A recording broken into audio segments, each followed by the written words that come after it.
మన ఉమ్మడిపల్లి పేదపత్ర రాజశేఖర్ గారు ఈ బ్యాలెట్ పేపర్లో ఈ ఫస్ట్ కాలంలో ఉంటారు. ఇది ప్రొఫెషనల్ ఉంటుంది. ఆయన ఎదురుగా ఉన్న కాదు ఒకటి ఆ గీత దాటకుండా ఉన్న బాక్స్లో సరిపెట్టే గీత కింద ఒకటి నెంబర్ వేయాలి.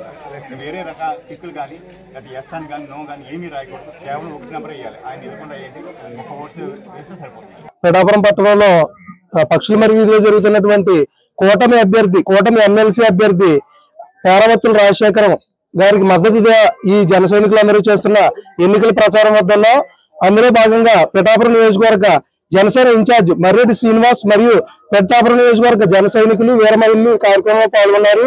ఏదైతే కూటమి గత 8 నెలల పాలనపై తెలుపుతూ ఈ యొక్క ఓటు హక్కును ఎమ్మెల్సీ ఓటు హక్కును అడిగే విధంగా ఈ ప్రచారం కొనసాగుతుంది. దీనిపై మరిన్ని వివరాలు మన నియోజకవర్గ ఇన్ఛార్జ్ మర్రెడ్డి శ్రీనివాస్ గారిని అడిగి తెలుసుకునే ప్రయత్నం చేద్దాం.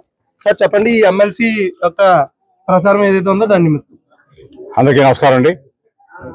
సార్వత్రిక ఎన్నికలు జరిగిన తర్వాత మొట్టమొదటిసారిగా 8 నెలల పాలన తర్వాత ప్రజాక్షేత్రంలో తిరిగి ఓట్లాడడానికి మేము ముందుకు వచ్చాం.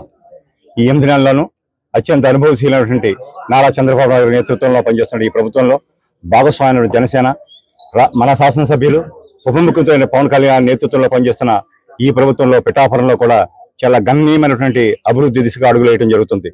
ఇప్పటికే నియోజకవర్గం అంతా కూడా 20 కోట్లతోటి గ్రామీణ ప్రాంతాల్లో రోడ్లు చేశాం, 12 కోట్లతో బీటీ రోడ్లు చేశాం, 8 కోట్లతోటి వివిధ ఆర్ఎన్పి రోడ్ల రిపేర్ చేయడం జరిగింది.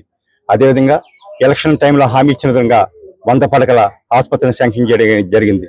అదేవిధంగా గొల్లప్రోల్లో జగనన్న కాలనీ గతంలో ఉన్నటువంటి కాలనీలో వారంతా వర్షాకాలం ఇబ్బంది పడుతుంటే 4 కోట్లతో బ్రిడ్జ్ శాంక్షన్ చేసి ఆ కార్యక్రమం జరిగింది. అదేవిధంగా అనేక కార్యక్రమాలు ఫ్లైఓవర్ నిమిత్తం కూడా కార్యక్రమాలు జరుగుతున్నాయి. ఏమైతే మేము చెప్పామో అవన్నీ చేస్తున్నాం. అదే కాకుండా రాష్ట్ర ప్రభుత్వం నేతృత్వంలో ఏదైతే చెప్పామో పెన్షన్లు 3000, 4000 వచ్చిన వారం రోజులను ఇవ్వడం జరిగింది. అదేవిధంగా 3 సిలిండర్లను కూడా అమలు చేయడం జరిగింది. ఉద్యోగస్తులందరికీ కూడా 1వ తారీఖు జీతాలు ఇవ్వడం జరిగింది. ఇన్ని ఆర్థిక ఇబ్బందులు ఉన్నప్పటికీ గత 5 ఏళ్లుగా జరిగిన విధ్వంస పాలన నుంచి ఇప్పుడే రాష్ట్రం తేరుకుంటుంది. అభివృద్ధి దిశగా వేస్తున్నాం, సిన్సియర్గా పనిచేస్తున్నాం. ఆ అర్హతతోటే మేము ఇలా ముందుకొచ్చి మన ఎన్డీఏ ఉమ్మడి అభ్యర్థి అయినటువంటి పేరాబత్తుల రాజశేఖర్ గారిని అఖండ విజయంతో గెలిపించాలని మేమందరూ కూడా ఇక్కడ పర్యటన చేస్తున్నాం. గతంలో కూడా ఈ రకంగా ఎమ్మెల్సీ ఎలక్షన్ జరిగిన సందర్భాల్లో దానికి ఒకటే చెప్తున్నాం. ఎందుకంటే మేము చేస్తున్నటువంటి అభివృద్ధి పనులు, మేము ప్రజల పట్ల, ఈ రాష్ట్రం పట్ల మాకున్నటువంటి ప్రత్యేక శ్రద్ధ కావచ్చు, వారి విషయంగానే ఆ ధైర్యంతో మేము ముందుకు వచ్చాం.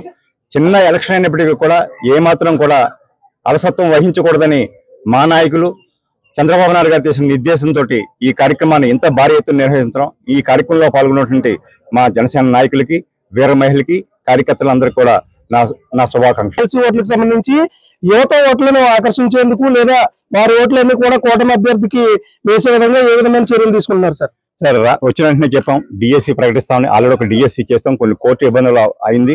మళ్ళీ కూడా మొన్న విద్యాశాఖ మంత్రి అయినటువంటి లోకేష్ గారు ప్రకటించారు. ఎలక్షన్ కోడ్ అయినప్పుడే మెగా డిఎస్సి రాబోతుంది. అదేవిధంగా నిరుద్యోగ వృత్తిని కూడా హామీ ఇవ్వడం జరిగింది. దాన్ని కూడా ఆర్థిక వెసులుబాటు పైన అది కూడా ఇంప్లిమెంట్ చేయడం జరిగింది. అదే కాకుండా 20 లక్షల ఉద్యోగ కల్పనతో లక్ష్యంగా ఈ రాష్ట్ర ప్రభుత్వం పనిచేస్తుంది. వచ్చే 5 ఏళ్లలో కూడా ఈ 20 లక్షల ఉద్యోగాలు కూడా హామీని కూడా నెరవేరుస్తామని ఈ సందర్భంగా యువతకు తెలియజేస్తున్నాం. ఏదైతే ఫిబ్రవరి 27వ తారీఖున జరగనున్న ఉభయ గోదావరి జిల్లాల ఎమ్మెల్సీ ఎన్నికల ప్రచారం పిఠాపురంలో ఊపందుకుంది. ఎన్నికల ప్రచారంలో భాగంగా స్థానిక పక్షుల మరి చెట్టు, కొండప్ప వీధి వంటి ప్రాంతాల్లో జనసేన పిఠాపురం ఇన్ఛార్జ్ మర్రెడ్డి శ్రీనివాస్ మరియు ఇతర శ్రేణికులు ప్రతి ఓటర్ దగ్గరికి వెళ్లి ఓటు వేసే విధానాన్ని వివరిస్తూ కూటమి అభ్యర్థికి ఓటు వేయాలని చెప్పి అడగడం జరిగింది. ఆ విజువల్స్ మనం చూసాం ఇప్పటి వరకు. ఈ కూటమి అభ్యర్థి విజయానికి కృషి చేయాలని, కూటమి అభ్యర్థికి పేరాబత్తుల రాజశేఖరంకు మొదటి ప్రాధాన్యత ఓటును వేసి అఖండ విజయంతో గెలిపించాలని పిఠాపురం నియోజకవర్గ జనసేన ఇన్ఛార్జ్ మర్రెడ్డి శ్రీనివాస్ పిలుపునిచ్చారు. Thank you for watching TV 24 studio.